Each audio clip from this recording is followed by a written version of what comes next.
बांझ बहू की भक्ति। रूपा रसोई घर में खाना बना रही थी, तभी उसे बाहर से आवाज आती है, शांति बहन, ओ शांति बहन। और रूपा देखने के लिए बाहर आती है तो वो देखती है कि एक पड़ोस की औरत उनके घर आई है। नमस्ते आंटी जी। शांति बहन कहाँ है? मेरी बहू का बेटा हुआ है और हमने घर में आज पूजा रखी है। शांति बहन को पूजा में भेज देना।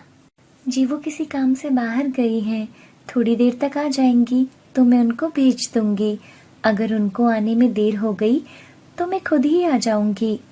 अरे नहीं, तुम रहने देना। अगर बहन जी आए तो उनको भेज देना बस। जी आंटी जी, मैं भेज दूंगी। रूपा उदास होकर अपने कमरे में चली जाती है। रूपा नाम की औरत सूरतगढ़ नामक एक गांव में रहती थी। उसकी शादी को हुए 7 साल हो गए थे, लेकिन अभी तक उसे माँ बनने का सुख नहीं मिला था। गांव के सब लोग उसे बांझ कहते थे और गांव के लोग उससे बात करना तक पसंद नहीं करते थे। गांव की औरतें अपने घर की बहुओं को उससे मिलने और बात करने से मना करती थी। कुछ देर बाद रूपा की सास भी घर आ जाती है तो रूपा अपनी सास को बताती है, माँ जी, वो गायत्री आंटी आई थी, उनकी बहू को बेटा हुआ है और आज उनके घर में पूजा है।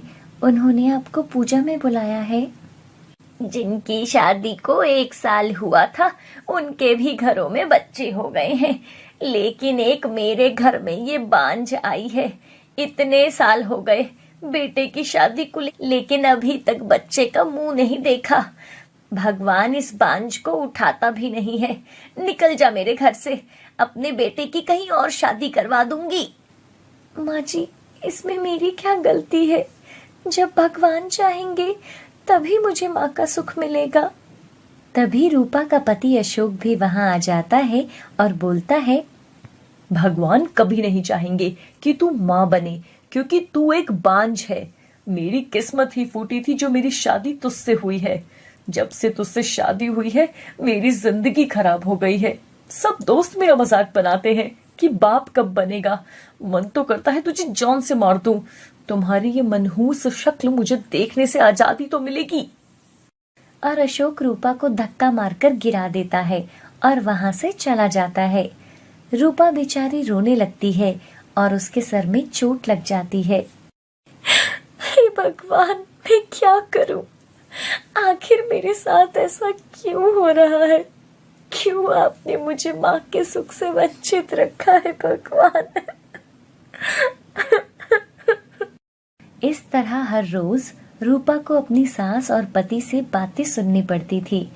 एक दिन रूपा अपने पड़ोस के घर जाती है। उनके घर में एक छोटा सा बच्चा था जिसका नाम चिंटू था। जैसे ही रूपा चिंटू को देखती है तो वो उसे गोद में उठा लेती है। अरे मेघा, ये चिंटू तो बहुत बड़ा हो गया है, कितना क्यूट भी है। दीदी, ये चिंटू बहुत शरारती हो गया है, पूरा दिन भागता रहता है, हर वक्त कुछ ना कुछ शरारत करता ही रहता है, मुझे चैन से काम भी नहीं करने देता। अच्छा, तो मैं इसे अपने साथ अपने घर ले जाती हूँ और तुम अपना काम आराम से कर लेना।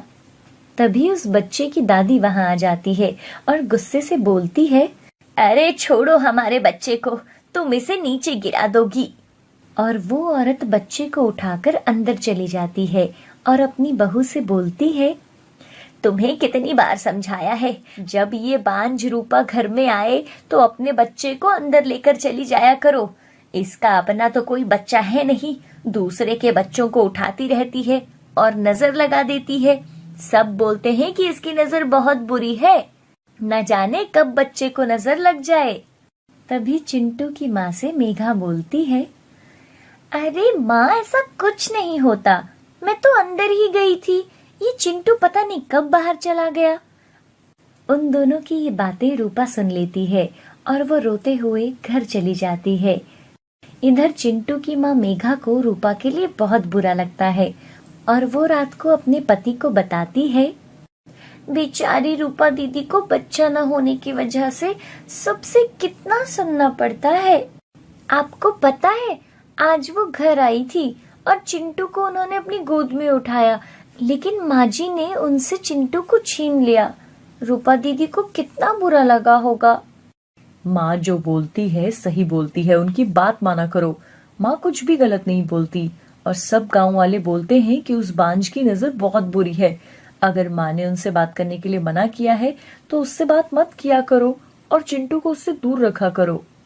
ऐसा बोलकर मेघा का पति सो जाता है, लेकिन मेघा अब भी रूपा के बारे में सोच रही थी। भगवान, आप रूपा दीदी की गोद भी भर दो ना। वो बच्चों को कितना प्यार करती है। बच्चा न होने के कारण यहाँ सभी लोग उनके साथ बहुत बुरा बर्ताव करते हैं। कुछ दिनों के बाद मेघा रूपा के घर जाती है। अरे मेघा, तुम आओ, अंदर आओ। दीदी, मैं बाजार जा रही थी। 2 दिन के बाद महाशिवरात्रि आ रही है, उसी का सामान लेने जा रही थी। दीदी, आप भी इस बार शिवरात्रि का व्रत करो ना। भगवान शिव सबकी मुराद पूरी करते हैं।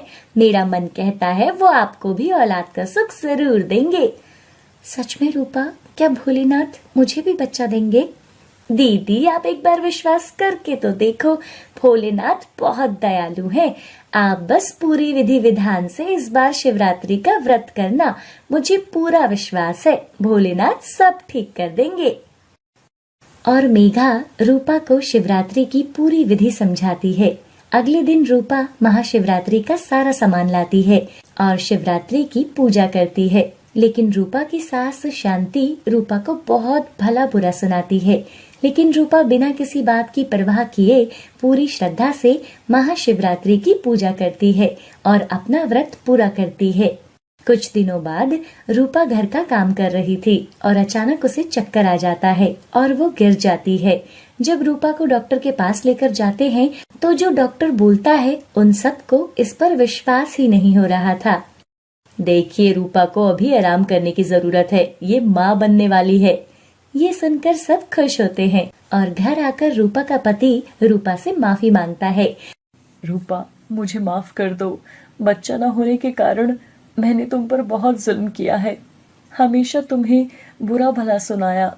मैंने तुम पर बिल्कुल भी विश्वास नहीं किया। आप सब पुरानी बातें भूल जाइए। रूपा, मैं बहुत खुश हूँ। मेरा बच्चा आने वाला है, वो मुझे पापा बोलेगा। अब से मैं तुम दोनों का बहुत अच्छे से ख्याल रखूंगा। कुछ समय के बाद रूपा एक प्यारे से बेटे को जन्म देती है और सब बहुत खुश होते हैं और सब मिलकर भोलेनाथ का धन्यवाद करते हैं।